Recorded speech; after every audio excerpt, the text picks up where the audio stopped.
if you know that your music could be played in different industries, realize that besides just the music industry itself. And there's nothing wrong with that, but realize your music can be played in different industries and it doesn't have to always be for fanship. You can think about brands because guess what? That's where the quiet money is. And that's where you can really help fund your band. What's up, y'all? Harcoast here with the Music Making Sense podcast, and with me, as always, is the one, the only, the jet-setting, mohawk-wearing KP. How the fuck you doing today, KP? Dude, it's static like Mike Tyson. Yeah. For those of y'all who don't pay attention and didn't listen to the last episode, so KP just went to the Taxi conference over in California. No, it's not to be a taxi driver. It's actually for sync licensing. Road rally. Yeah, they go all in with the branding on it being taxi, but for those of y'all who don't know, it's for sync licensing of your music and beats and all kind of stuff and everything like that. So he actually went to the convention. It was, what was it, like 3 or 4 days? Yep, 3 days. Yeah. Yep, 4 days. 4 days. 4 days. Yeah, 4 days. And so yeah, KP is going to be just like giving y'all all the information that he learned straight from the taxi's mouth and giving y'all a lot of information. So if y'all are interested in learning about sync licensing, either to use it for yourself or if you manage artists or producers or anything like that, you happen to know somebody who could use it, this is definitely going to be a good episode for you to pay attention to, as well as to share with other people that you think might benefit from sync licensing, especially in the wake of, you know, what we've been covering the last couple of weeks with Spotify making their changes, and then just in general how we've been talking since episode 2 on how you know, streaming is dog shit, and you know, you got to find other ways. There are much better ways to monetize off of your music than actually monetizing your individual music. And so we covered that, we beat the shit out of that. So we might come back to that again later. But today, like I said, we're going to be covering a lot of Taxi, and yeah, I'm just going to let KP take over for that. So just tell us how it was, man, because you literally just got back today from the thing, and we're doing it later at night. Normally we do this in the daytime. As you can see out his window back there, it's dark. Because and rainy. Yeah, well, this yeah, he's in Seattle. So yeah, I'm back home in Seattle. Yeah, dark and rainy is standard. Like, you know, that's why grunge was created. And no kidding. But you know, but yeah, so we had to record this later in the evening because he was still in California this morning. So yeah, KP, so how was it overall, man? We wanted to save telling me about it until we got online here. So just tell me what's up, man. How'd it go? Dude, as you can see, this big ass Kool-Aid smile on my face. It was amazing. I love California, so let's just put that out there. But also the rally was amazing, dude. It was just so many gems, so many cool people, so many connections, so much knowledge, so just the opportunities there. And guess what? What's that? You got performed. Oh yeah, what'd you perform? Okay, all right. You know what? I'm gonna go ahead and get into that before I get into the rest of it. All right. All right. So, because it just go ahead and get it out of the way. Why not? All right. Yeah. So what happened throughout this amazing journey of being there? The last day we had what was the happy ending. Really? Listen, right? It was happy ending. Listen. That's what it was called. Ending. Yeah, the happy ending. And here's why. Okay. And it's really cool because what they were doing was, you think about in film, you know, you want to have the happy ending, right? In certain films, whatever film you ever, if that film has that feeling, yeah, that's what you want to do. And or at the end of a massage. Or the end massage, right? Right? or great sex. Anyway, yeah. But yeah, that's what happens after the massage is the happy ending, right? Which could be great sex. It's fine, yeah. Yeah. But it was like, so it's a listening, is we listen to other artists' music, right? And they have where it's they're in 3 different categories. So one is instrumentals for film. and television instrumentals for labels and instrumentals and songs for labels, and like tension cues and trailer instrumentals. Okay. Right. And so one of them, the first one, actually was the first one they played, was this amazing metal track from this artist. I believe his name was Paul. Let me look at his card. I just want to get, because I'm telling you, dude, I met I met some amazing musicians there. Like, I mean, Awesome. seriously, like, because number one, you gotta think they're getting into sync, right? Right. So they're like, they're wanting to make money. Right. Yeah, exactly. And they got their talent up, and they got a talent in practicing. Yeah. So they got their instrumental, they're super tight. Right. And so his name is Paul Wera. This is him right here. I'm not sure if you can see it that clearly, but nah, just send me a picture. I'll edit okay, it. yeah, I'll do that. It's not coming with your light. Yeah, it's just, but as you can see his name right there. Yeah, I can see a little bit. Yeah. Okay, cool. But I'm gonna go ahead and send that to you, boss man. But he's an amazing musician. And so he had this instrumental piece that was fucking metal as fuck. And so we're in the ballroom at the Westin, or we're in the grand ballroom in the Westin Hotel. Mm-hmm. And it's pretty much packed in there. There's a lot of people in there, dude. Mm-hmm.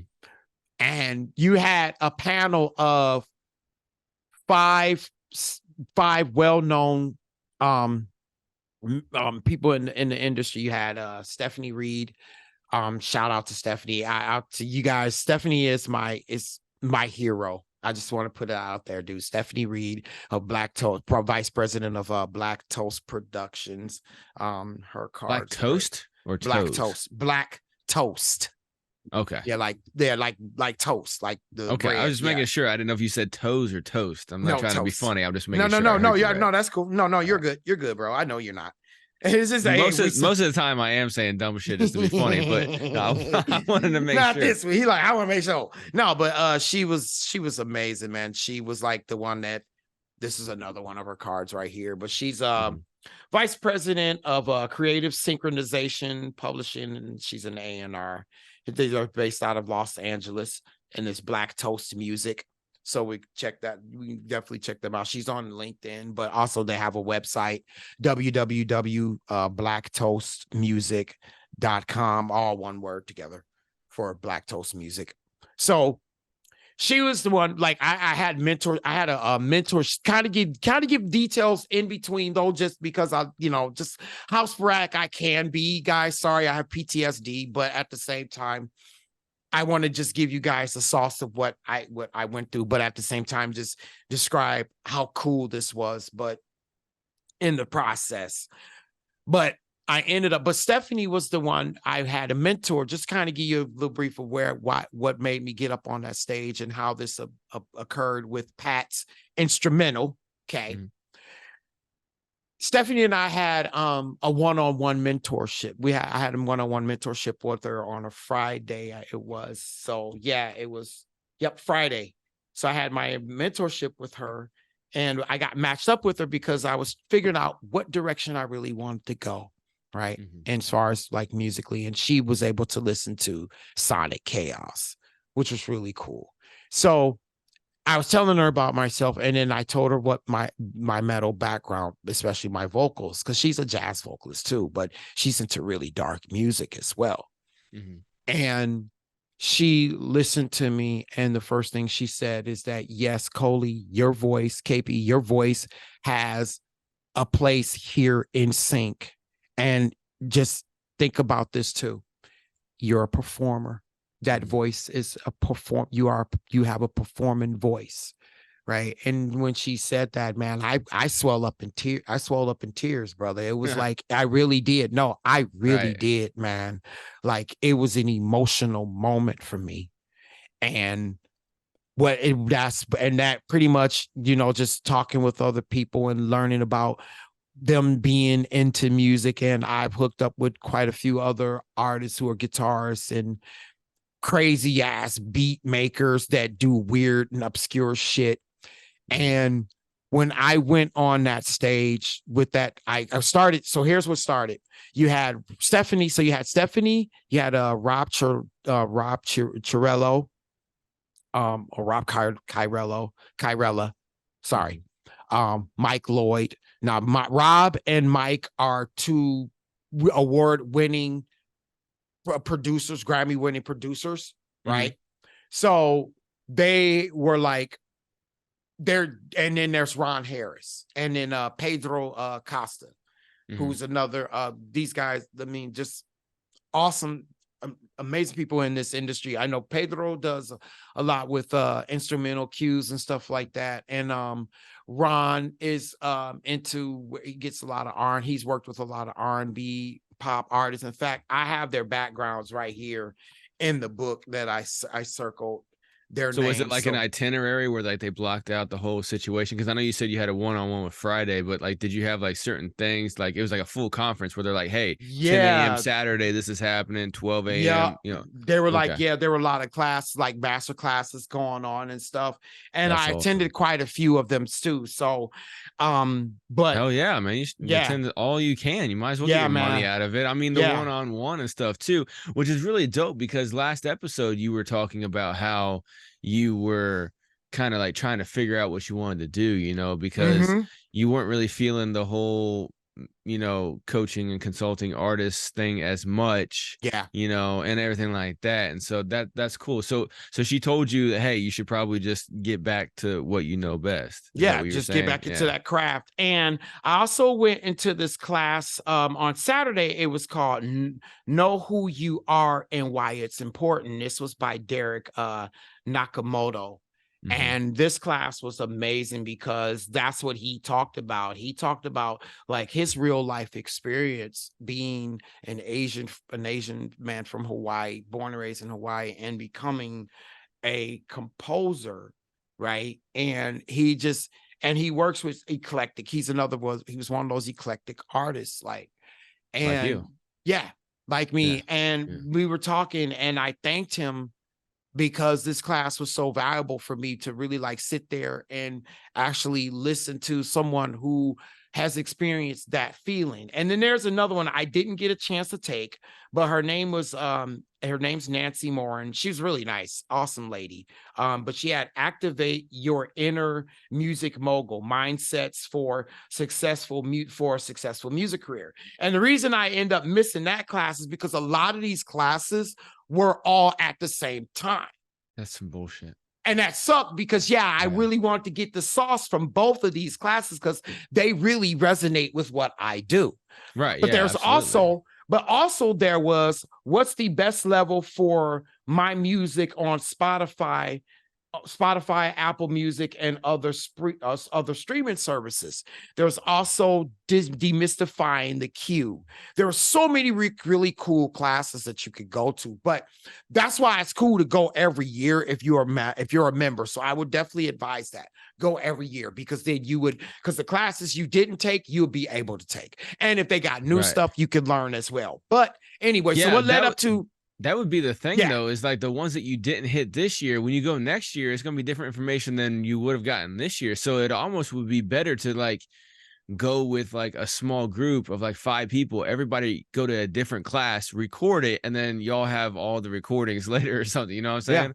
Like that would be it. Anyway, sorry. That would be smart. No, that would be so cool. And I was even thinking about that too. Like, that's why it would be beneficial to have someone with you. And if you've linked up with someone who becomes a friend, then you guys like start strategically working together to go over those classes, because then all of you will be able to come together and start, like, you could even start a business like that, right? Where all of y'all going into or Taxi could get smart and charge $50 for the full conference recording, and then they send it to everybody who pays the $50 for the fucking full conference recording, and then they have it all and they can listen to the whole conference, all the classes that they missed. Yeah, I think that would be cool too. And I think they're going to get to that. I don't know why they didn't think about that. Well, because you know, I mean, I think because a lot of the sponsorship, and I think that I think that would be something to really get going. Once they would be able to get video equipment. I think that would be a smart idea to get video equipment into those small classes, because those small master classes, because they would be so valuable for artists, for the artists on there. But needless to say, that with that being said, they do have their sequels on YouTube. What do you mean sequels? Of the classes of master. Okay. So like, well, that's especially cool. especially like the major master classes that we had. A lot of these also, we had this thing where it was called driver's ed classes. Right. They went all crazy with the branding. Yeah, it was cool. Yeah, they did really go in with it. But also we had like jam sessions. There was jam sessions, there was open mics, but back to what I was saying about what led me up to getting there. That's cool. No, that's cool, because I want to kind of get that in before too, because I don't want to just, so what happens on that last day, on the happy ending, the happy ending pitch panel, that's what it's called. Yeah. So glad I was able to open that up and you can see it. They also were able to like have different like major league hits with Rob, Ron, Trevor, and Zaire, which they've written with Demi Lovato, Sorry Not Sorry. They worked with Ty Dolla $ign, Jason Derulo, Alicia Cara. They worked with some major hitters, dude. So anyway, so the pitch panel, you had Mike Lloyd, Rob Kirelli, Ron Harris, Pedro Acosta, and Stephanie Reed. And so, like I said, Pat went on. They played Pat's instrumental, and it was metal as fuck. And so, the first time they cut it a little short, but I was sitting like right behind Michael Lasco, who's the owner of the creator of the CEO and founder of the company, right? And he was like weird out, and there was this lady I was hanging out. Shout out to my girl Bree. We became really good friends, and she had this cute little dog named Africa. And Africa and I was so good. She's a Pomeranian, and her and I were just like, I bonded with the dog, right? And she got a little frightened at the same time, but she knew it was me. She was cool, but she was a little frightened because of my intensity, because this track was amazing. So I'm sitting there coming up with lyrics on my head as I'm singing it, and people are seeing me getting like into it, and they're like, yeah, they're getting encouraging. And Stephanie's looking at me like, yeah, get him up here. I think she told him to get Rob to get me up there. So Rob, because here's what happened. So prior to that, here's what happened. Mike Lloyd, shout out to Mike Lloyd, who is an amazing producer, who's produced some of the greats in music like today, man. He's been in the game for over 60 years, dude. Dang. Like, I'm serious. Like, he's produced some of the greats. So he was like, man, I would love to hear some, like, he started imitating like some growl vocals, right? So he started imitating them, but then he saw me do it. Him and Rob, they pointed at me when they saw me over this. I'm sitting in the chair just, awaken yourself, awaken your demons now. So you're just like freestyle rocking to it. Yeah, I was freestyle. And people were tripping out about that. So they ended up getting me on that stage. I grabbed Rob, told me to grab his mic. Right. And I got fucking loose, dude. Straight up got loose. Awesome. And people, I'm telling you, after it, man, they were just like, that voice, that's what they were looking at. Like, a lot of instrumentalists, they just sometimes they need a kick-ass vocalist. Yeah, they need a voice. Yeah, because they can do the instrumental part, but then all the rest of it's in their head. They're like, fuck, I can't do that. I need somebody. Yeah. And some of them try to do it themselves and they don't do it as well. Right. And that's where, for me, like, I'm decent on instruments, right? I'm good. I can jam, right? Right. But there are just times where I need those pure drummers who can really tighten up the shit that I come up with on my drums, so I can focus on my vocals, because I am a front man.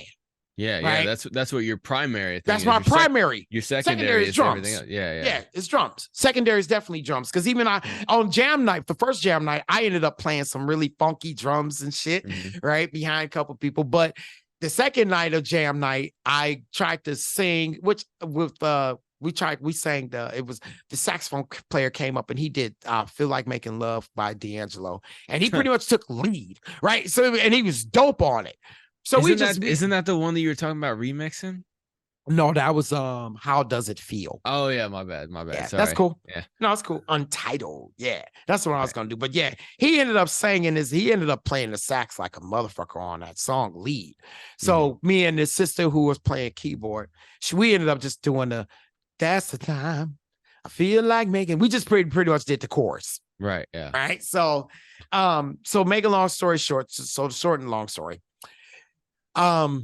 So I got up on that stage, man, and I rocked. And that was like, it was funny because Michael, the owner, was like, you scared the Pomeranian was scared to death. And then I picks her up and she's licking my face and everybody's going, "Aw." That's But hilarious. it is, man. But Mike and them wanted to meet after and they ended up giving me their contact information. So Yeah, Mike there you and go, Rob. man. Yeah, man. So that like I started, and as I went home, bro, as I was coming home, I started honestly thinking about myself and my career and everything musically, right? And I'm Mhm. like, again, we look at certain things within ourselves. And one of the things I know for sure that we look at and we don't talk about enough is age.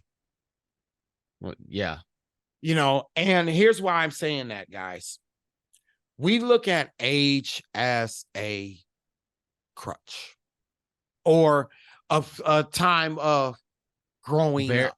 A barrier sometimes too, Yeah, right? You barrier. know? Yeah. Yeah, yeah. Or we look at it as a thing of we need to settle down because we're getting older. We're getting Mhm. too grown for Right. that, right? Well, when I got on that stage and I just I went off like the front man I've been 23 years. Mhm.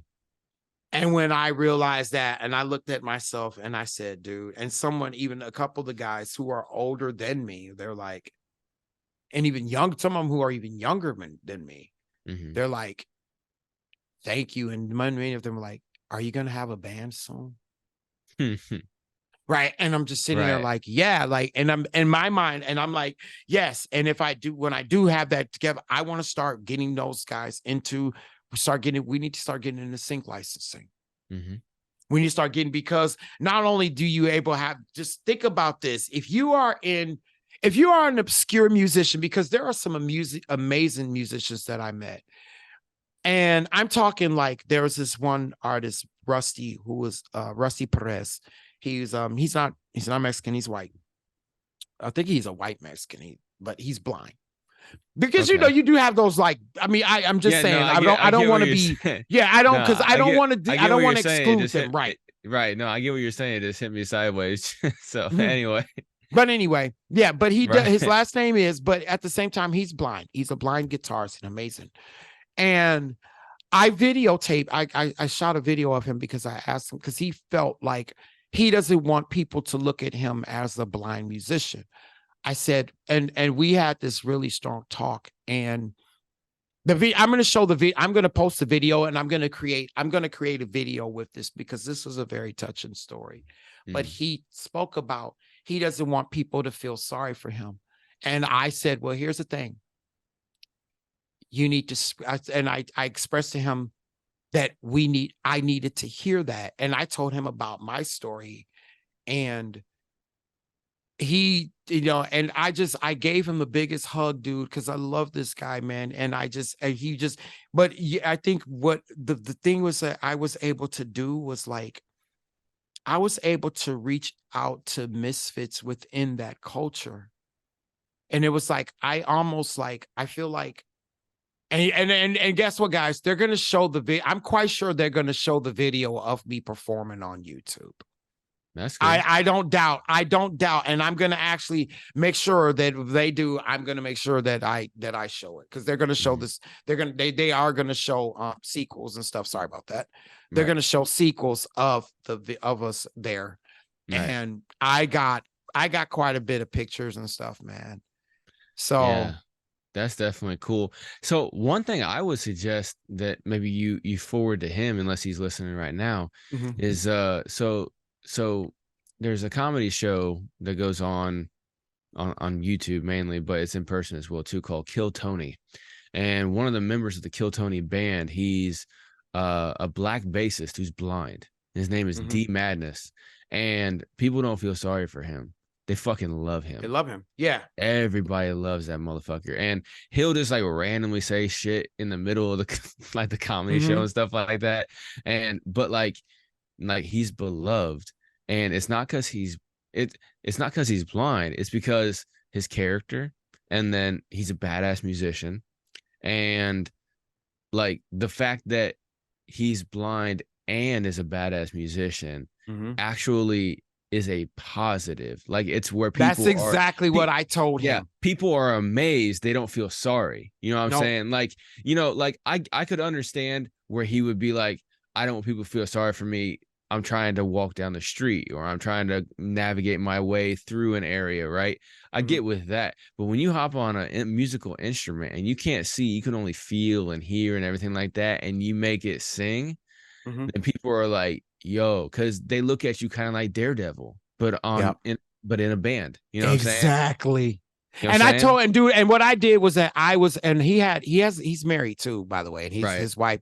And when I talked with him, I really put some pretty much what you were saying is that I did the same thing, and I pretty much gave him that encouragement, and we broke down and cried, brother. And I gave him we gave each other a hug, and then we took a picture, and his wife was even like, she was just teary. She was just like thanking me for saying the words that I said to him. Like, I was like, dude, your voice is needed. I said, damn it, you are a voice in this world, and you need to be heard. And then there was another guy, this guy, Wild Man. He was like, he definitely has a disability for sure. And he's an amazing beat maker. And I heard his beats, and it was like he's been going to the conference for a while. Like, he's been going to the Royal Rally for a while. But what I saw with what Rusty was saying was that he felt like even there that he was still invisible. And I saw that too. And that's why I ended up speaking with him, because the thing was that what I realized with me is that I have this ability to bring out us misfits. Well, yeah, it's because you are one. You're just an extremely extroverted misfit. Exactly. And that's where your misfitness doesn't hinder you, but it amplifies you. Whereas people who are more introverted, because they're a misfit, then they sink into the shadows. Where you shine light everywhere. Because even when I stepped in there, like, I was getting like a couple of ladies that were like, one Suvi, shout out to Suvi. She's this amazing Bollywood style rapper, man. She's dope. And and number one, she's beautiful. So it was like really freaked me out when she was like, it was flattering when she said that she was digging my energy and vibe because of the hair and everything, like, and that's so true. Like, I could see people like looking at me like going like, what's up with him? And then a lot of the brothers, there were a couple brothers and sisters there too, and they were just like, thanking me because I just coming out of that, just saying, you know what, fuck it, this is me.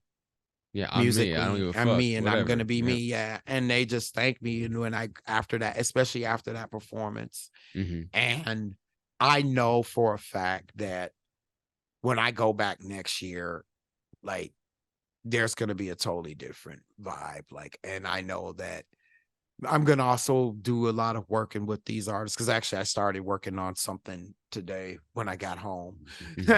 Like, yeah, that's one thing that I think would be a great opportunity for you, because like you said, you know, your top priority, or your top talent, let me say, is your voice, you know, Yeah. and then secondarily is what you can do with instruments, you know. So what you said, you know, having somebody who's solid with instruments but then not good with voice, you guys Mhm. compare together, like that guy whose stuff you were freestyling on, you Yep. know, where he needed something like that. And Mhm. then that pairing together, you do a 50-50 or whatever on the sync licensing, boom, Mhm. and then you got the owner of the company's Owners. contact information. Uh, So, you know, yeah. stuff like that, you know, and that kind of work can really do stuff for you. So instead of you trying to do it 100% by yourself, Mhm.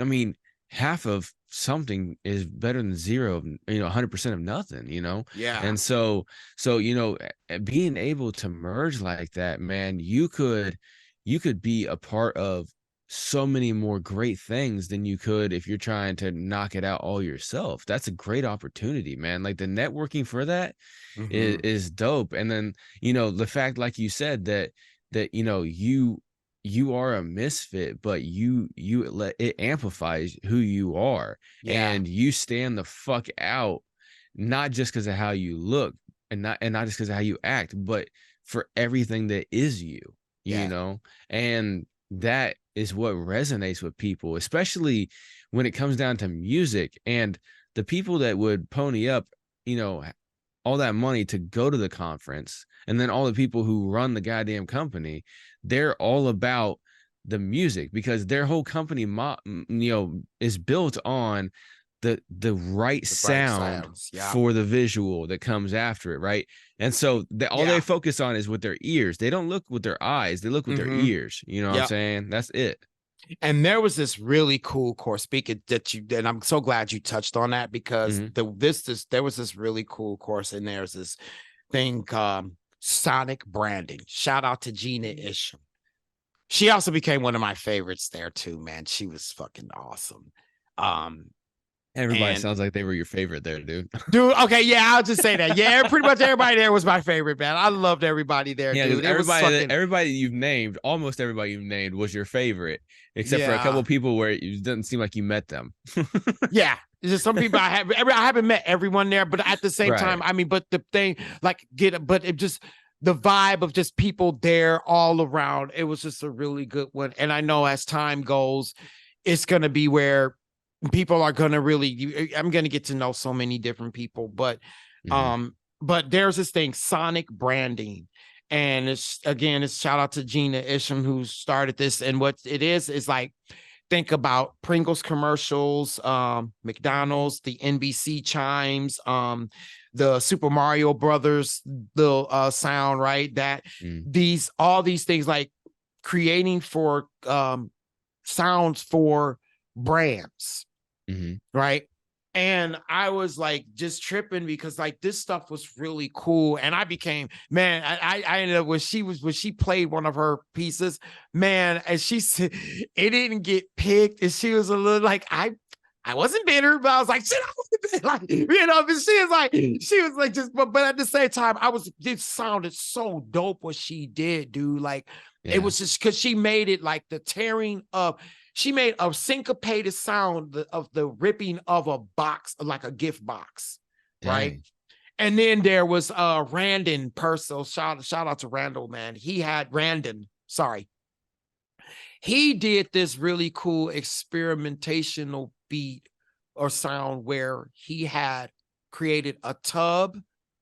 He used a tub, a cello string, and tighten it around the oh god, I'm gonna look at the bit. I'm gonna, when I get a chance to look at the video so I can figure out what it was. But actually, I did have a video of it. I got a video of it. Okay. But he did pretty much, he created this, and he created this weird ass instrument, like, and it made me think about avant-garde and free jazz and shit like that, Hmm. right? Because he's using a tub for this sound, like in that experimental, and he didn't use just tried to get a MIDI DAW sound. A MIDI DAW, a MIDI DAW sound, right? He Right. got it. He created the instrument himself and Right. made the sound, which is dope. And then he put effects on it. And I liked the way it sounded just without the effects, because it was like this really eerie sound. I'm like, ooh, right? Yeah, I can imagine that. You said a cello string stretched over a tub. Like I'm Mm-hmm. just like trying to picture the echoing of that, because Yeah. the echoing inside of the cello instrument only has so much room to resonate, but inside of a tub, and then with the curvature and stuff, that's gonna make some crazy noises. Mm-hmm. Yeah, I can So that, imagine. yeah, so you can imagine that. So that, Yeah. so, you can create like little 30-second clips of those. Like today I just went down and I just did a really cool monster vocal, like a growl, a monstrous growl, like thinking of Monarch, because, Right. and I just used the effect, the vocal effect of monster vocal. Mm, So I was just like, and I just did that like a quick couple 30, maybe 20, 30 seconds of, right. And right. those are things that they like, especially for Yeah. like branding, like for sonic branding. And I Mhm. love doing that type of stuff. And even like, I was even told by another a buddy who was, shout out to Mike. He, he was like he listened to Sonic Chaos, and he said that this stuff that I make could go into tension cues because of the layers and stuff. And then there's Matt, shout out to Matt, and his lady, Michaela, I think that's her name. Forgot, but I got her on, I got them on Instagram. They're like this, they're a couple, they do they're into fitness. They're fucking ripped and shit, man. They're really good looking couple. But Right. he ended up, he was talking about how he had Matt Vanderbro. That's Vanderbro. That's, I think his name. Here, let me make sure. I just want to make sure I get messed up, Right. butcher Yeah. names, No, if but you're at the shouting same people out, time, you might as well get their yeah. name right. Absolutely. So and I like to try to be, yeah, Vanderbo. Yeah, that's his name. Yeah, Mm. Matt Vanderbo. So he's really cool guy, man. He was what he started off, he said that he had like 59 returns, which he got turned down 59 times, but he kept tagging. He kept Oh going at it. yeah. Yeah, you know Yeah. what I'm saying? So that was inspiring too, to see that here's this guy out there who's, somebody you didn't think would be, but think that would be in, but he's totally, he's a musician too, So, Hmm. and it's like he's gotten like high profile movies, and he's over 750 TV programs. Yeah, Damn. yeah, he's done yeah, so he's a full-time composer. If at And first you don't succeed, try 60 times. keep going. Yeah, Keep going. And exactly. that's what he said. He was like, and the thing he said was that he didn't attach himself to the music. Like he would Just just made it keep and sent going. it It's out. made, yeah, Yep. just send it. Yeah. And he even told me, because we talked about the John Wick when I asked him about that. He said, you know what? He was like, you know what you got to do now. Hmm. Right. He's like, let it go, but just he's like, keep writing those. He's like, especially if that's your thing. And he hooked me up with a guy who's who's a really dope guitarist too. Hmm. Brandon Nickel, Hmm. really dope guitarist. So this was so fucking cool, man. Oh my God, man. And Sounds super cool. oh, it was, man. I would love to get, man, I'm serious. Like, I would love to start getting, I really want to, I'm trying to figure out something I could do to like get more artists to join Taxi, especially because I'm talking like going to the road rally, Hmm. going to conferences. There's also this new one, this Shades of Sync, where shout out to Jay Will and Clint Music, that they're going to be doing and they're opening up that door for more artists, more sync for artists of color to get into Hmm. sync licensing. So they're starting their own conference as well. And I think it's going to be, I think it's this month. Hmm. Not too sure, but I'll make sure I check on to see when it is. But I really would encourage all you artists to go to these conferences. Okay. Go to Yeah, it's these a great conferences. networking It's an opportunity. amazing networking opportunity. Yeah. And just the connect, the connects, the learning about the business, like Hmm. just being able to learn so many things about what you can do musically. Like I love this Sonic, the Sonic branding. And shout out to Dreamer Productions. That's who Gina Isham is. That's her company. Hmm. And like, and just to kind of read what she talks, what it shows, it says the strategic and custom sonic branding, the strategic and custom built sound within brand identities. Example would be like Coca-Cola, McDonald's, State Farm, Nationwide. Sound in marketing, all the sound in your marketing. Oh, I mean, all the sound is in your marketing, not necessarily custom built sonic branding, but sound. I'm trying to read this kind of little off, but okay, all right. Sound that is on brand. So Right. that's like Nike using the Beatles, Revolution, the SPCA using Sarah McLachlan's That sad yes, ass yes, song. yes, Yeah, that's a Sarah sad ass McLachlan's song. there, But you remember it but you because people use remember. that in memes too. You Mm-hmm. know, you ever Yeah. seen that shit in fucking some of the video memes or whatever? When somebody fucking like fails on something, they play the Sarah Yeah, they McLachlan play that song. Sarah McLachlan. You know what I'm saying? Yeah, Yeah. shit like that. That Oh, makes sense because mhm. you know, sonic branding, you know, sonically is how you hear things, like the sound of things. And whenever you hear a sound, how it brands in your head, you know, Mhm. you hear the Star Wars like theme song start up, you're like Star Wars, you know, Yeah. like stuff like that, you know. And Yep.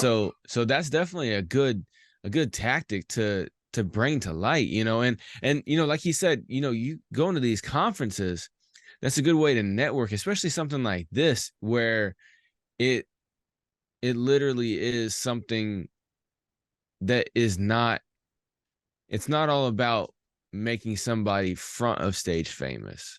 Right. You know, it's all about the background shit. Mhm. And that's And one it can thing. make, but it can make you can bring that could. front of stage. Like, I mean, Yeah. right? But at the same time, but that's not really where they're at. yeah. They're the sound to the video. You know what I'm Mhm. saying? That's what the whole thing's about. And so Mhm. that's a great place to network, not only with other creators to possibly do something together and then, you know, do something great, but Mhm. also to, because music isn't a solo endeavor ever. No. You know, it's a collaborative effort between multiple people. Mhm. And you know, but so you can collaborate with that and create great stuff. And then you also can meet some of the execs and the coaches and stuff like that. And so networking is great, man. And then like the classes with the information that they teach you and stuff, that's some great stuff. So like, what's some of the things that you learned? Because I know previously a couple episodes ago we were talking about you know, taxi in general and some of like the do's and don'ts and how to's and stuff like that. What's some more of the intricacies that you learned through all these classes at the conference and stuff like that that would actually, you know, be some add-on to that episode that we had talked about before? Good question. Though, like the lessons I learned were like just how extensive your music actually is, and how much it can really. We think that it does. It can't. We don't. There's no money in music. Mm-hmm. That is a flat out lie. Yeah. And that's probably because people look at it like, oh, well, streaming only pays this.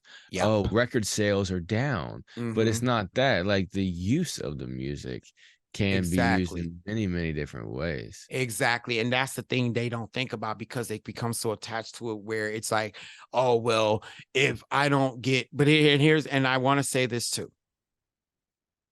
If you want to get a record deal, you need to go to these conferences as well, because guess what? They have listening panels for record labels and listen panels for artists who want to be on labels. They have this, and they critique your music. They help you get they try to help. That's what they do, man. I'm serious. Like, that's a great resource. it is shit. the best. You know? It is one of the best. And then not only that, but like, I'm talking like this making major hits with, you know, with some of the best in the game. Like they're talking, they've worked with your Ty Dolla Signs, your Jason Derulos, your Alicia Caras, your, you know what I'm saying? They've worked with these artists. And for them to check out your stuff, then they can give you that top level experience. And that's one of the things that comes with age is the Mhm. experience. I think that's one thing where you've talked about your age before and stuff like that, and I know Mhm. some people who are having issues in other fields with their age. I know one guy who he's like a, a coder and a programmer and stuff like that, right? Uh-huh. And he is having issues trying to find gigs because they're once he gets the video interview portion, that's whenever he stops getting callbacks. And so he's like, Right. okay, it must be because of my age. It's not about my abilities. And they keep going with these younger people. He's like, so what I'm going to do instead of, bitch and cry about it is Mhm. I'm going to go for these jobs where they use some of this older code that the younger guys don't want to take the time to learn. And Right. so he's taking that other avenue to do it. Whereas Mhm. with you, you know, some of those other vocalists maybe, some of the younger vocalists maybe still trying to figure out their sound and how to maneuver their voice and manipulate their voice properly to get it to Right. sound certain ways, where you've had over 23 years of experience doing it. So whenever you hop up on the stage or you get behind a mic in any capacity, you can Mhm. sit there and you can just let it rip. And yeah, you may be old as fuck, but guess what? All Mhm. those years just put all that experience into your shit to where that's why it sounds like that. You Yeah. know what I'm saying? Yeah. Polished. It's Yeah, got it's it's polished. polished. Yeah, and some younger people, they put in their 23 years in a very, very rapid rate, and then they have like a little extra gift to it too, and they can sound super polished as well. Mhm. I can't remember his name, but Joe Rogan talks about him sometimes. There's this one country singer, or he's like a Johnny Cash style singer, Mhm. who is a rancher full time, and then he Wow. makes music sometimes, but he never goes on interviews or nothing like that. But he's like 23 years old, something like that, and his voice sounds like Johnny Cash at 70. Like it's it's ragged. It sounds like it's been through a hell of a life. And like it's Michael Jackson had that crazy. ability too. Yeah, yeah, but this is like something crazy. Yeah, I know Like, what you're saying. No, but I'm just saying yeah, that yeah, there's a yeah. rare So some it's a rare people, thing that happen yeah, that some can happen people like that. have that ability, and Yeah. that happens. But sometimes your 23 years is not a hindrance. That's an ability. It I is. mean, and I always reference it like this. Look at how long it took Tech Nine to get to where he's at, you know, Absolutely. and he's older than you. You Yep. know what I'm saying? Yes. And all those years, now he just hops on a mic, hops on a stage, and just goes effortless, no flaws, no shit. No, I mean, I'm sure he fucks up here and there, but he's I've got never over heard him 23 fuck up. years. Yeah, but he's I've got over never heard. 23 years, and he can just get in and go. Like, Yeah. he's got it so polished down because he's done it. Fuck the 10,000 hours to master something. He's past that. You know what I'm Yeah. saying? Same with you. Yeah. I mean, you've been sitting around since you could probably talk and you were singing. Mhm. You know what I'm saying? So, Right. so that is a plus, man. So, Mhm. for you and for anybody like you, don't let that ever stop you, because, you know, Yeah. You don't. I hear people say that a lot, especially in hip hop. Oh Mhm. man, this hip hop Yeah, thing why is you gonna a young write? man's Yeah. game. It's And then not. yeah, they say it's a young man's game. And then I also see people post like, oh, if you're in your upper 30s and you're still trying to make it a rap, just stop. And I'm Yeah. like, fuck you. I'm 37. I'm just not getting my flow. No shit. I'm You know just what I'm locking saying? in. Yeah, exactly. And there's another thing, dude, I just want to bring up. Like, there's this really cool book I ended up winning. This is Writing from writing music writing production music for TV by mm, Steve Barden. yep. And shout out to Steve, man. I told him I watched him on YouTube I watched him on the rally one of the taxi YouTube videos that he spoke Mm-hmm. on. And I told him he looks way better in person, because he does. He really does. Like, he does. I'm sorry, he does. And he knows it. I Yeah. told him. But anyway, he was so cool, man. He signed the book. Oh hell yeah! There you go. Hell yeah, man. And this is gonna be one of my I'm gonna really get to reading this bad boy, like when I'm just chilling and listening to me when I'm in my jazz mode of listening to music.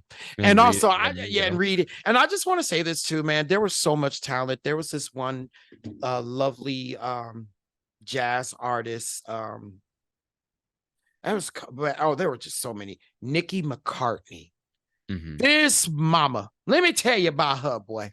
She Okay. made my black ass look like I was like, man, I ain't singing no jazz. She's a white girl. It's a white woman. I was like, man, she made my black ass look like, what the hell you doing trying to do jazz, bro? Like, you know what I'm saying? She was Sometimes that good. happens. You Yeah. know what I mean? And I wasn't, and the thing was that the beauty was that I wasn't ashamed of that. I was like, wow, like I was so impressed with her, man. Her voice was beautiful and she could play guitar. She could play just, and she has that ability to lead a band. Like it was so cool. And she's a sweetheart too. She's really, really, really sweet lately. But like, but just seeing all that talent like there, it gave me the confidence in also what I do again. And I think, and that for me, that is one of the most valuable thing I took from there is just the value of what I bring with my talent.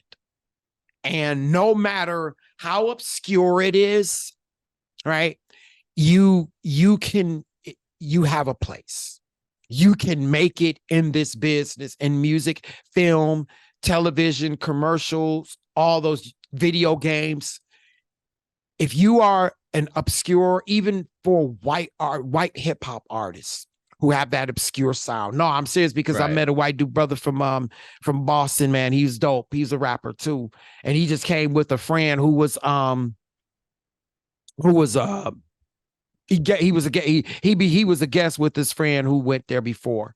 So, you know, and we ended up doing some beatboxing, and I beatboxed and he was rapping. And then this white dude who was in there working, he had the Zach Brown band shirt on. He came up and gave me nucks. And I could tell he was one of them white brothers that was into some street and some heavy and, you know, some like, he was into like that mixture of he was into that mix of rap and metal. You could totally tell that with him. And he came up and fucking just gave me a pound. You know, I didn't even know, dude. But he just came up and did it because of the way I beatbox and just and the way Pat was rapping. My man Boston was rapping. He was just busting, and it was just crazy because it was just we were just collaborating, and it was like you see this, and even he was saying like it was just crazy how the more unconventional artists were almost like just not really paid attention to. And then all this time, and like Wildman, for example, been going there for 10 years, but a lot of his beats were ignored because it was twisted. It was like he was listening to ICP, like, baby, punch me in the face, baby, punch me in the face. Like he's doing stuff like that. And he's saying it in his beats, right? And he's been going there for about 10 years, but then like finally, here comes his newfound Judgment Day member.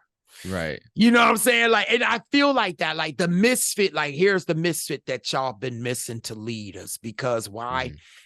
They've been closed out. They've closed themselves because nobody really talked to them. Everybody else is that. But then here I came.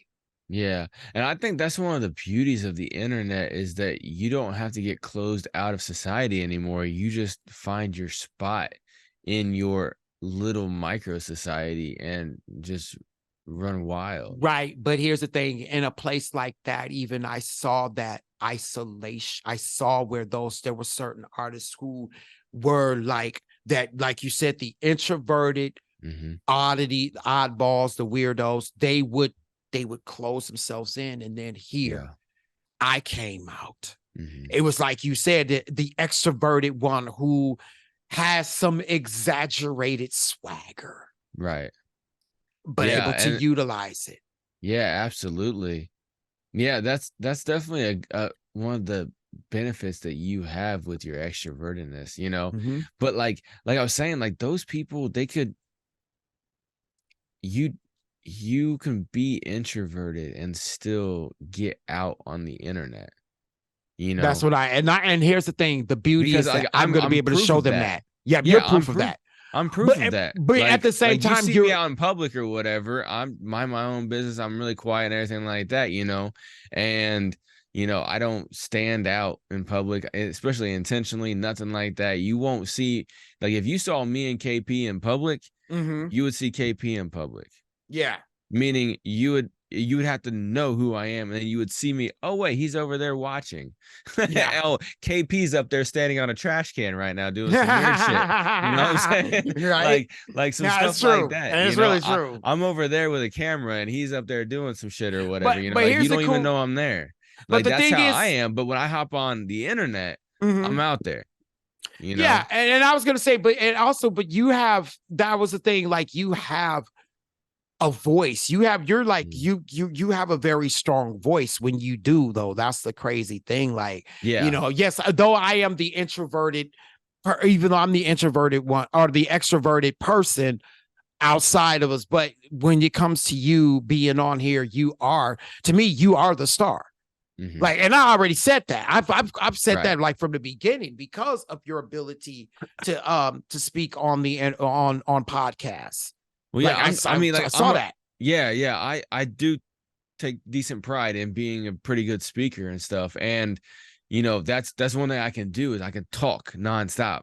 Yeah. Like that's just how I am, especially things that I know about and I'm passionate about. And Mhm. like just like that's one key part of my personality is that whenever I have an idea or I I don't stop talking about it until the other person listening Mhm. either bends or breaks, one of the two. Yeah. Like that's just, I mean, I don't really know what you want to call that, but if I'm like, hey, I got this great idea, Right. you're either gonna say no, get the No. fuck out of here, or you're gonna say okay, we'll just do it, Right. because I just don't stop. I'm just like, no, this is how it should, this is it, and that's why I kind of stick to myself a lot, because I can control my life 100% Mhm. with as minimal people as possible around. The more people I have around, now I got to take into consideration all these other people's wants and wishes and stuff like that. And so now I'm bending to other people's will, and whether I want to or not, Mhm. and that's one thing that I don't like. It's counter to my personality. And I'm sure there's some people out here looking at it in a negative way, but I feel like I make it work for me because, excuse me, I don't take no for an answer in a Right. lot of situations. You You have an know? assertiveness about you for sure. And Yeah. a bluntness, and you're blunt. Mhm. So Yeah.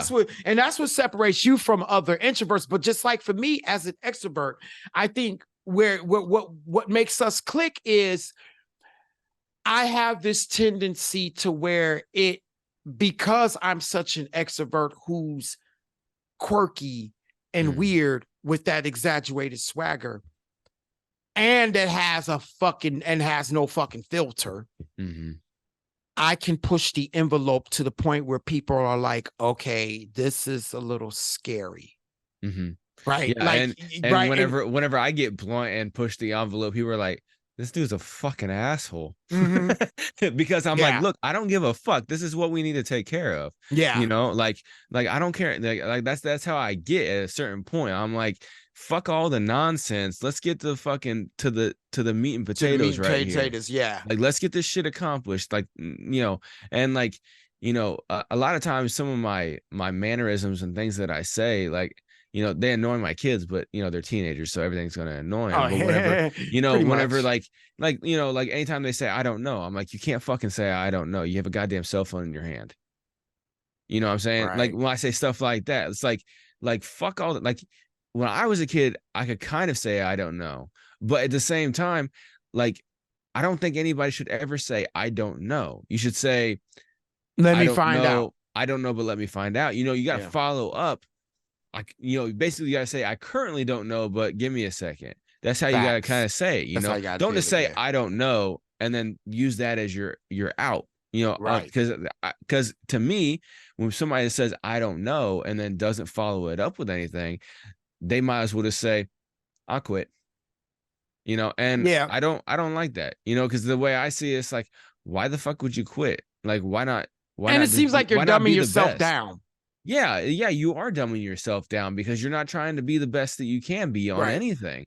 I mean, yeah, nobody's going to be the best at everything. Nope. I'm an oddity where I'm like that, but nobody else can really be like that. Oh my God. Right. But Y'all see how slick his ass was with that shit. This motherfucker. Yo, look at his little look. Hold on.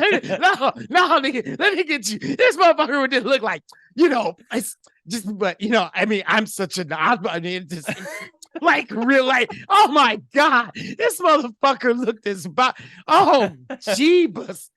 I am. But you can't. But for real, you can't. This be the best motherfucker is really giving my high a really good high right now. Okay, guys. Yeah, and I'm on about 10 milligrams of CBD right now. So there's that. Normally when we do these episodes, it's in the morning, and I don't take my CBD till night, but it's the evening, and my back's been hurting me and giving me a headache, so I had to pop some real quick. But hey, man, dude. Yeah, I've been up all night. That's crazy. Yeah, night. I know. Because whenever you finally got back, you're like, "Hey, are you good right now?" And I'm like, "No, I'm running errands." You're like, "Okay, well, I might be going to sleep." I'm like, "Okay, go to sleep. Whatever, we'll figure it out." Right. I get it. You've been up all night, dude. And then you're and I didn't even go to sleep. But I haven't gone to sleep yet. You're still too wired from it, I'm man. still fucking wired. Yeah, you're still way too wired.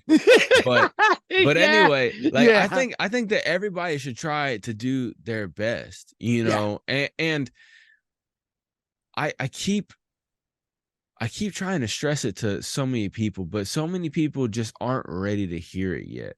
And that's and they'll never. I think it's not that they're not ready to hear it. I think they just don't want. They don't want to. They don't want to accept it because they hear it, but they'll keep like trying to just make an excuse for it every time. And that happened quite a bit there too. Yeah, especially all this shit with Spotify going on and everything. Like, there's some people acting like, the changes Spotify is making is going to destroy the world of independent music. But the change that they're making, I was doing some research on it. As far as I've seen, I can't get any straight from Spotify's mouth information on this. It's all been through music websites and stuff like that. Like music business and worldwide. Yeah, music business worldwide and stuff like that, Billboard and stuff like that. That's where I'm hearing it from. But the change is that unless you have 1,000 streams in a year, you can't get any money off of your music. Yeah. And people are acting like that's the end of the world. I'm like, hold on. I don't push my music, but I could get 1,000 streams in a year. We're talking about 365 days divided by 1,000 streams. Like, that's like what, 3-ish streams a day? You can get 3-ish streams a day on average over a whole year. Yeah, and you can go on Instagram and fucking post your music and Facebook and it's like, and if you learn and everywhere. And that was something I was able to really talk about with a lot of them too, because it's weird you say that a lot of them, that's one of their biggest fear. Like, they're not understanding social media. That's why a lot of them go into sync as well, because it's like they can hide away, do their music and not really be out there. And then they'll meet somebody who can actually bring their music out. And it's funny because a lot of the producers and the panels that was up there, the mentors and stuff that was up there, they're telling these guys, hey, get with people who can do this type of job for you. AKA keep listening to Music Makes Sense podcast and talk to this motherfucker right here. Hello. Yeah, so every single and one me of y'all, too. I'm telling you. Yeah, not to exclude KP, but yeah. So every single one of y'all who did meet KP at that conference and are listening right now, keep tuning in, because we can help you out. Because if you're one of those people that, you're like, man, I just don't get the social media because you and people don't get along very well, all that kind of shit. I completely understand it, man. I want to I don't get on social media as much as what I should, because I don't like dealing with it a lot. But I know it well enough to know how to use it to my advantage. And I know how to hop in, handle business, and jump out. You know what I'm Right. saying? And then you do it multiple times a day, nothing excessive, but a couple times a day, you hop in, handle business, and hop out. And when you Right. go in to handle business, you're going in strategic. When Hmm. I'm flipping through my feed, I'm not looking for entertainment. I'm looking for people saying specific things. And then I go in and hop in the comment. So Right. when I see people bitching about Spotify changes, I sit there and I say, okay, well, if you get 1,000 streams in a year, you will get paid. But that 1,000 streams on Spotify only gets you what is it, $3 or Yeah. 30 cents or something like that. You know what I'm saying? Hmm. That's nothing. What are you doing besides that? You know, like And what I've else always are said, you doing? yeah, and I'm Because always that's what like, you got to do. yeah, but again, it's like for me, I'm like, I look at Spotify as a promotional tool. I don't look at our stream. I don't look at music streaming as as a means of, of financial means. I don't. I look at Yep. it as promotion. If I make some money at it, cool. But it's promotion. It's to me where I can put the music out there for people to hear, and they can get a hold of. And then that way, if if they want to work with me, pardon me, they want to work with me, then hey, guess what? I have references. I have music out there. That's how I look at it. And Yep. if I want to put out some music that I want people to listen to, then guess what? Create a dope ass album with some fucking songs with hooks and choruses and all that cool shit, some metal joints, right? And go ahead and Mm-hmm. put them bad boys out to where, hey, guess what? I can go and start making physical copies of albums, vinyl and stuff, CDs, and just putting and doing that and performing live and doing and getting the money that way. Cause I mean, that would for me would be the strength. That would be Yep. my strength, is to do it like that. Why Yeah. try? And the streams will just, if I'm doing that, then the streams will just go up, because now people are just going to buy the music, and then they're streaming it. And then if I'm putting emotional content to it that attaches to it, there you Yeah. go. Yeah, exactly. And like for instance, whenever I got on Spotify or not Spotify, when I got on social media earlier, I Mhm. got on Facebook and I was, doing that stuff. And when I was looking around, like I said, I look for certain people saying certain things. Mhm. And there's one post where I hopped in there and I spit some real shit like I always do, that's because that's Right, what you right. do when you're the best at everything. And you and so this post right here, I'm not gonna say who and anything like that, but here's the context of the post. It says long post. We gotta, and it's got like the red siren looking emoji. I still don't really know what half these emojis mean, but we'll rock with it. But anyway, it says long post and it's got the red siren emoji. We gotta push the consumers, fam. These new Spotify rules are about to fuck the game up for independent artists. Real talk. They are literally about to steal people's money. No sarcasm. They already made us accept what they considered a stream to be worth. Now they are adding a new threshold for artists to pass. Well, they said passed, not pass. Anyway, to pass before they qualify to get paid for the before mentioned worth of a stream. They put that in quotes, worth of a stream. Mm. They look to gain between 40 and 80 million dollars in the first year of this program. Mhm. Stealing. They put that in quotes. They said Oh stealing, boy. right? We got to get the consumers to stream music. No more YouTube. YouTube is raping artists. YouTube already raping artists, but now those lost views / streams will be felt. I damn near think I'm going to correct his grammar. I damn near think it's time to stop loading audio on YouTube or only upload to their pay platform, YouTube Music.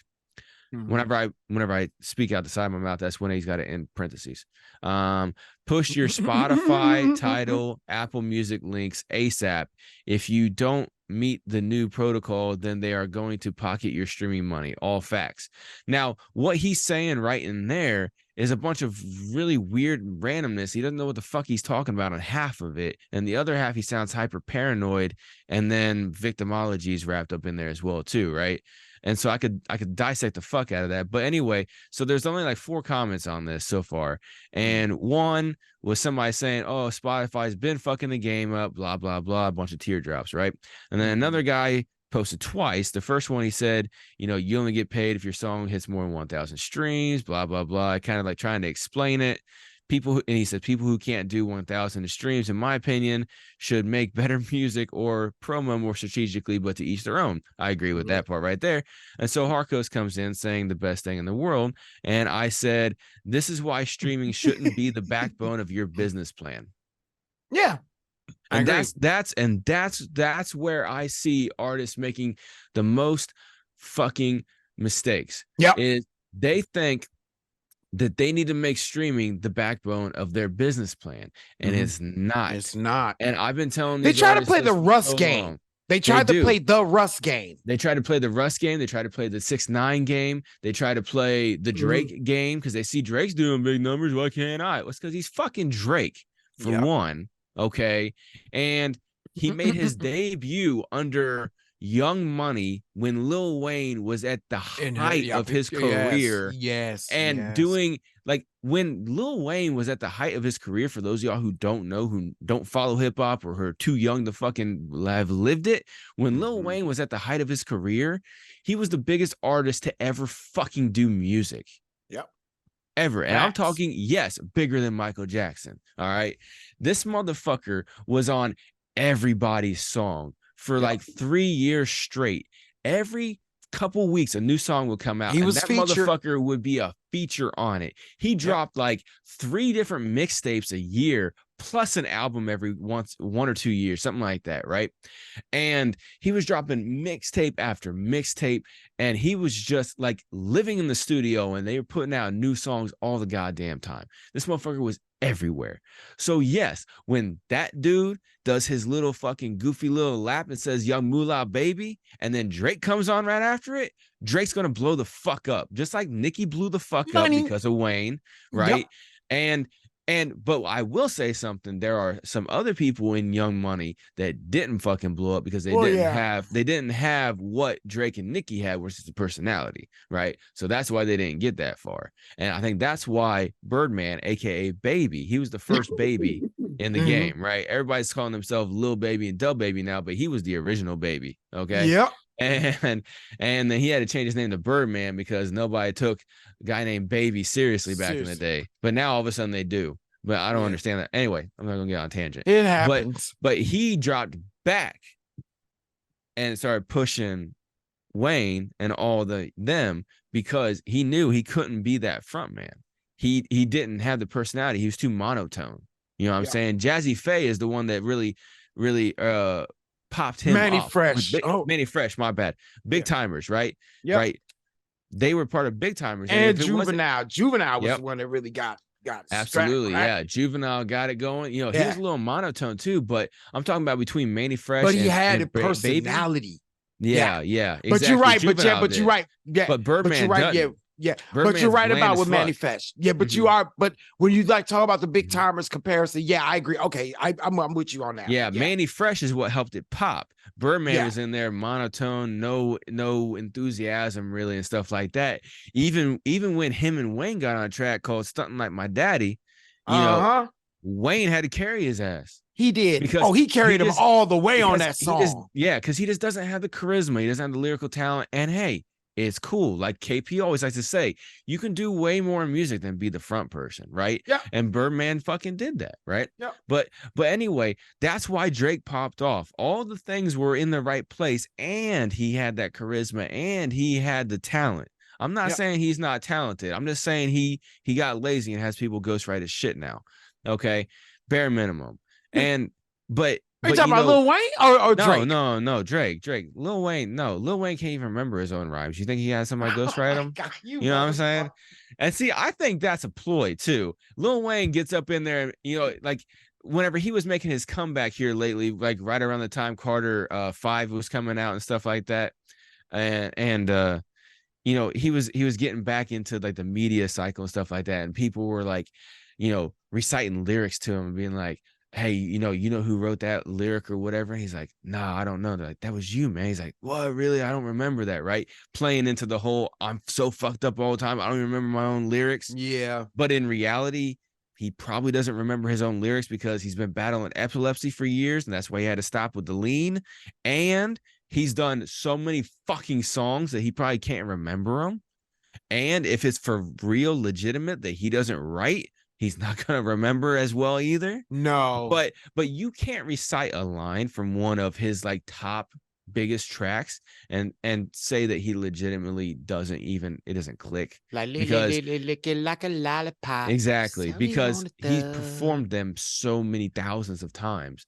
Yeah. There's no way he doesn't remember it. You know what I'm Yeah. saying? And if once he you doesn't- record it, yeah, because once you record it, you're gonna listen to it Mhm. and listen Yeah, to it and listen and to listen it. to it, and then you got to master it to perform it. Yep. You know, and I mean, I've seen video of his performances and stuff like that. You can hear his voice on all the syllables and everything like that over the vocal track, you know, over the beat and everything.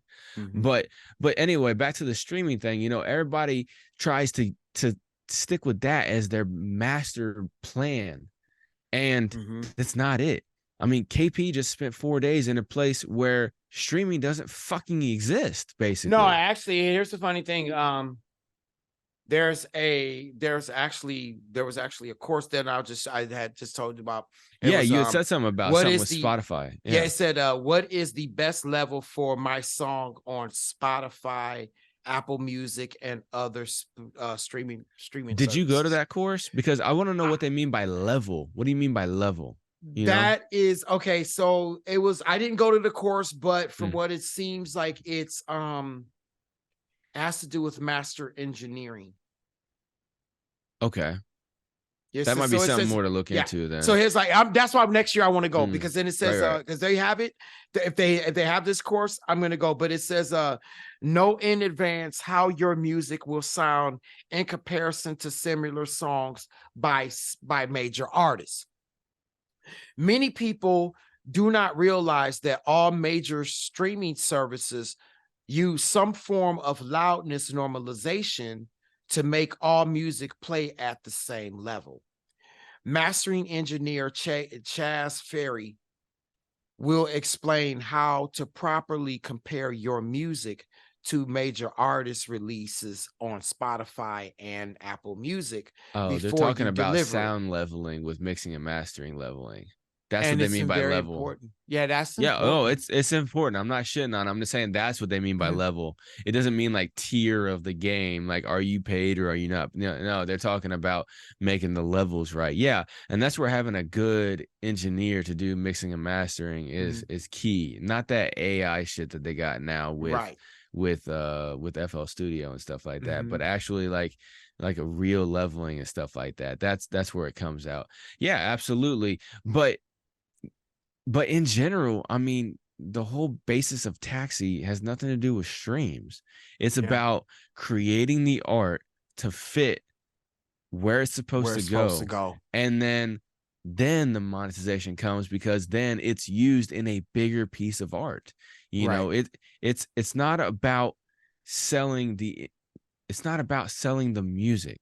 You know, that's where a lot of people get stuck. They're like, And that's what Sonic branding Mhm. shows. Just what Gina Isham was saying about with Sonic branding. It's not about it's not about trying to make a Taylor Swift hit or Mhm. you know, the song that makes you feel good or cinematic or make it or sentimentic, right? It's it's a about brand. when people hear that, they picture a brand. Yeah. You know, because when they hear ba da ba ba ba, Exactly. what is that? Exactly. But sure, Yep. you see those arches in your fucking head. Mhm. You know what I'm And saying? goddamn And you chicken smell, McNuggets. yeah, and you smell that nasty ass food that Shut fucking up. smells Shut the like track. hot. Stop the Smells track. like it smells like La, hot la, la, plastic la. garbage. La la la la la. I don't want to hear that nigga talk no more. Yeah, exactly. You know, it's poison in the black community. Get the fuck out of here with that shit. That shit's garbage. Black community. Man. Oh my god! Like white It's people poison. and all these everybody No, don't motherfuckers eat they it. Shut your They do. trap. But you know, in poor communities, the only thing they eat is McDonald's. I disagree with that. Okay, I well, disagree with that. I I'm totally not gonna disagree get into with that. Yeah, let's not get. Yeah, let's talk The about biggest thing to eat is McDonald's. How about that? I mean, it's But definitely a either bill. way, It's okay, McDonald's is but we also garbage. said, I mean, but at the same time, remember what we said. Look, it's over 1 billion served because they don't think about they don't think about burgers. It's not the burger business. Yeah, it's not the burger business, it's the real estate business. Yeah, it's the real estate. Yeah, they got to be everywhere and do everything. Yeah.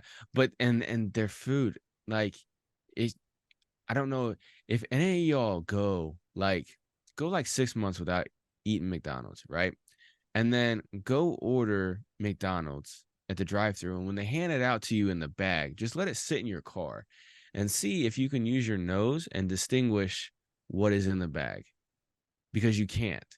It just smells like McDonald's. You can't smell the fries, you can't smell the burger, you can't smell the nuggets. You just smell a McDonald's smell.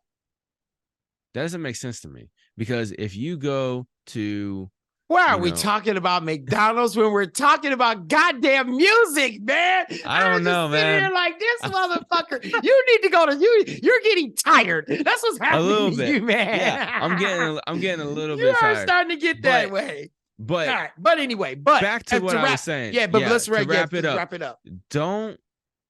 KP just went to, I know where I was going. KP went to a place where all it's about is the art and using that art in the proper way. It's not about selling your music to consumers to where they can listen to it in their car. It's not about, them streaming it, which is the new form of sales. It used to be, selling the actual physical tapes and CDs and records and shit like that. Now it's them just streaming it a bunch and stuff like that. It's not about that. It's about how your music is used in creative content. Yeah. And you got to do that whenever you're doing your marketing to get your music out there and to get your brand out there. But then also, if you just want to have your music in video games, in movies, TV, commercials, stuff like that, then you need to know how to create those sonic hits, right? Yeah. That sonic brand, right? Yeah. And it's not about my name is this, look at me, I'm flashing. It's about creating the tone that sets the stage for what the music is highlighting. It's not about the music itself, and so, there is more than just streaming that you need to worry about. And like KP said, like we both have said hundreds of times, but like KP said a second ago, you should view Spotify and your streaming platforms as just an advertising platform. Yeah. Promotional platform. Yes, exactly. That's exactly what you should do. And, like we told you last episode, KP, he got some footage and everything like that. And we're going to end up putting together an official thing of, not only just like the cool things that KP went over at the conference, because he's still riding the high of that.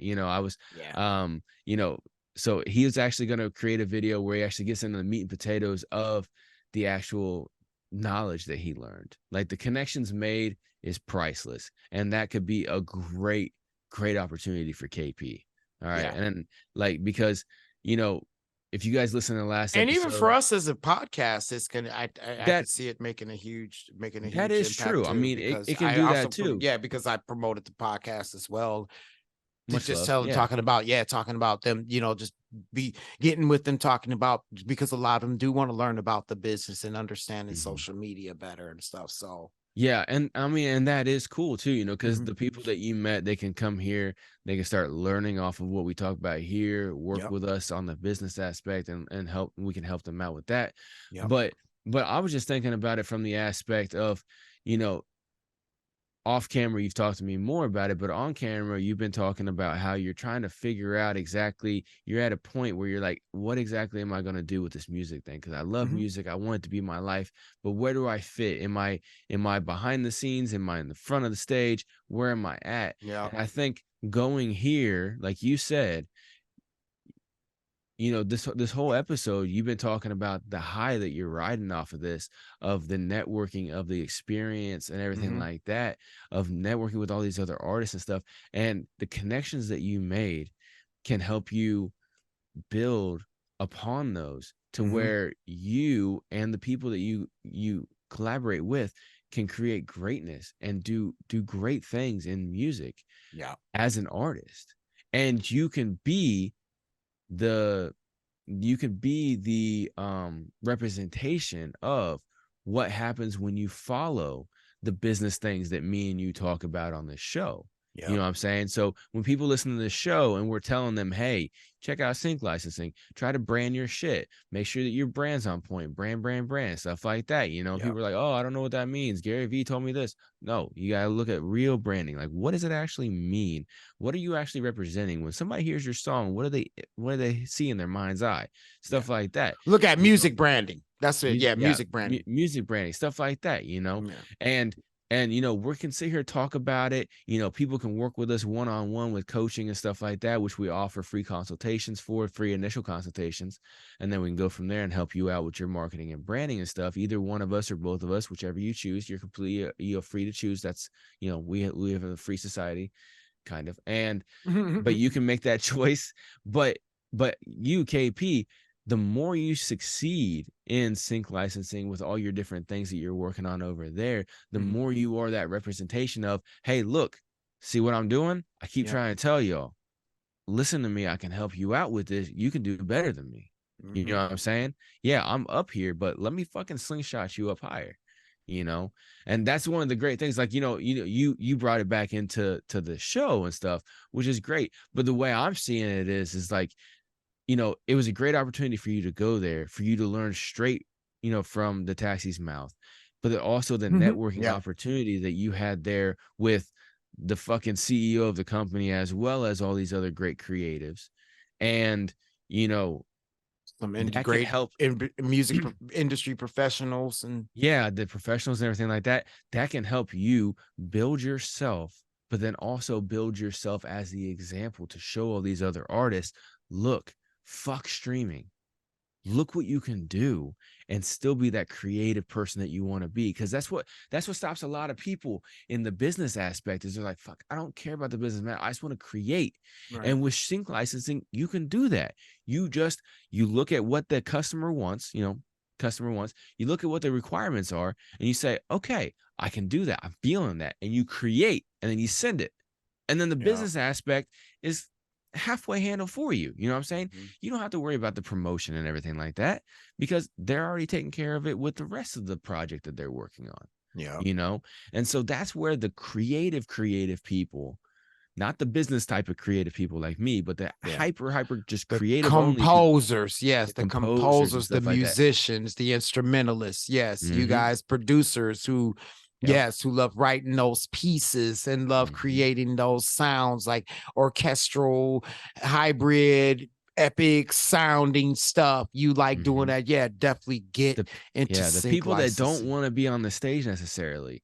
Y'all can do this. And I love being on stage. And you can utilize. And the thing is that for those who are like metal, and that's what's cool too. Like if you're metal and you're into rock and stuff like that, you're into experimental music and like free jazz, you can get into doing tension cues, percussion instrumentals. They have opportunities and submissions for rock and metal songs and certain weird things. And like I was just saying with Randon, when he was with the pail, the tin, that almost like washboard, that the tub with the silver tub, the silver Mhm. tub with the string of the cello string, right? Being able to create that stuff like that, there's a place for us, you know. And and for bands, I want to say this because I feel like a lot of them don't think about this. Like, you can utilize getting that quiet money from Sync Licensing to fund your band, to fund your main project. Absolutely. Right? Yeah, absolutely. You know, like I talked about on last episode, how no, 2 episodes ago, how, you know, there's a lot of people who use drug money to pay for their promotion in order to make it, and that's how they made it, which, you know, it's not legal, so I don't recommend it technically. Lizzo got her But big break from doing Sync. Sync Licensing. Sync Licensing is 100% legitimate way to get your money to promote whatever else you want to do. You know, hypothetically, if you want to build some other kind of business that has nothing to do with music, but you know that you're musically inclined, but you don't want to be in front of anything because that's not you. Yeah. But then you can create musical scores, sell them, make that money, and put that into whatever other the avenue you want. Or if you just want to be like Beethoven, be a composer who just stays locked in their house in the woods. Yep. Okay, do that. Like there are limitless opportunities. That's what I met a guy who's in Quebec who's from Quebec, and he's like, and he's like that, and that's very pretty much like low to market, right? No to niche to no market, right? But he's able to make he's made like, I think he said 60 sinks. That's not bad at all, man. Yeah. That's not bad at all. But anyway, like I said, KP is going to be putting together a lot more of like the how-to and technicals and stuff like that. That was something that we had talked about putting out a few episodes back, but he wanted to go to the conference, get some more information and stuff. And so after he sleeps, maybe for a day or two straight, but after he sleeps, nah, I doubt that, but I know I'm going to definitely get some sleep, man. Yeah, he's going to put that together and stuff like that. We're going to get that out to you over here in the next, week or two, somewhere out in there. And really get that, because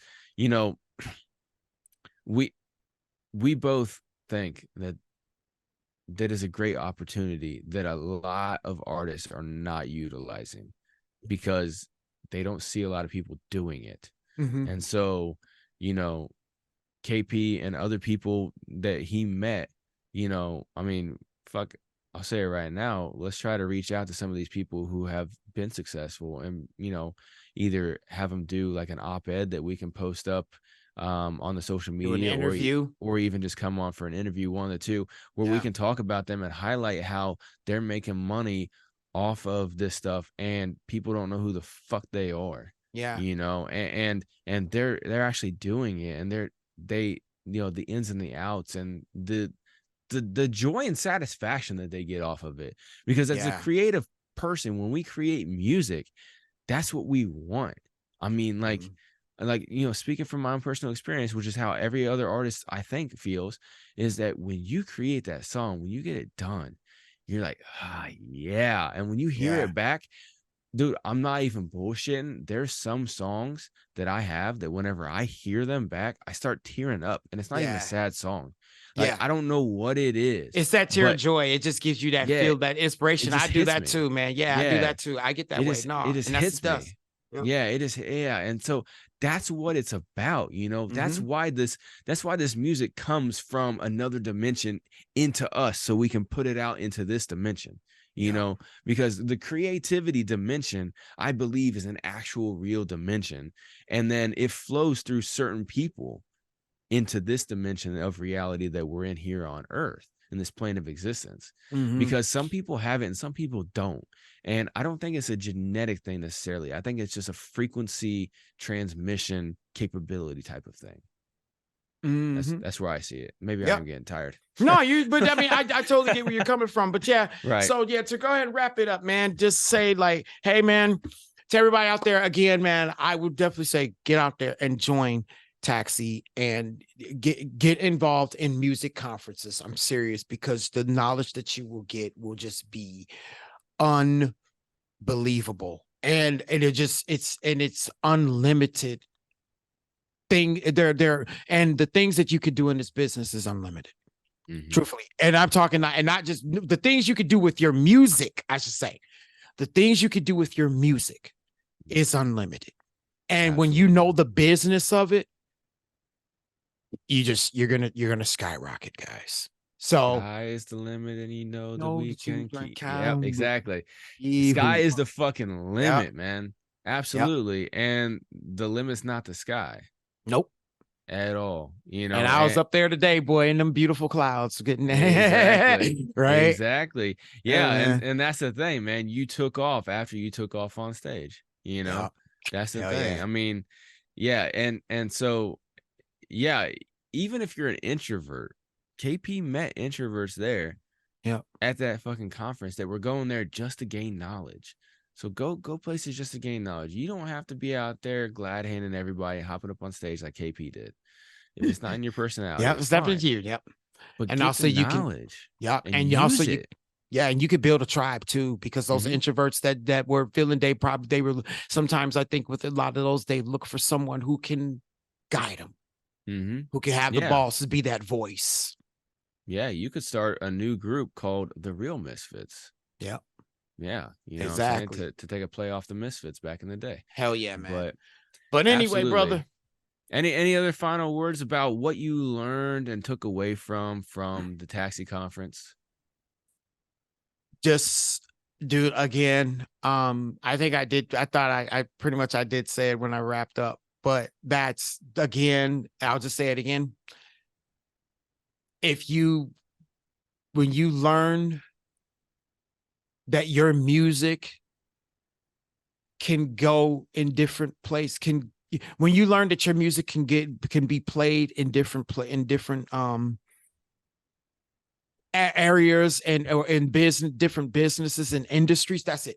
If you know that your music can be played in different industries, realize that, besides just the music industry itself, and there's nothing wrong with that, but realize your music can be played in different industries, and it doesn't have to always be for fanship. You can think about brands, because guess what? That's where the quiet money is, and that's where you can really help fund your band or your projects. So give it a shot. If you are an artist, please go sync license. It's the best and the most legitimate way. And also, you get the practice. You get the practice, and you still get to learn about the business. Why? Because you got myself and Harkos here at Music Making Sense podcast, baby. So get this shit. All right. Absolutely. And when you start making that money, give it to us and we'll help you get it faster. There you go. See y'all in the next episode. Y'all have a good one. All right. Holla. Yeah.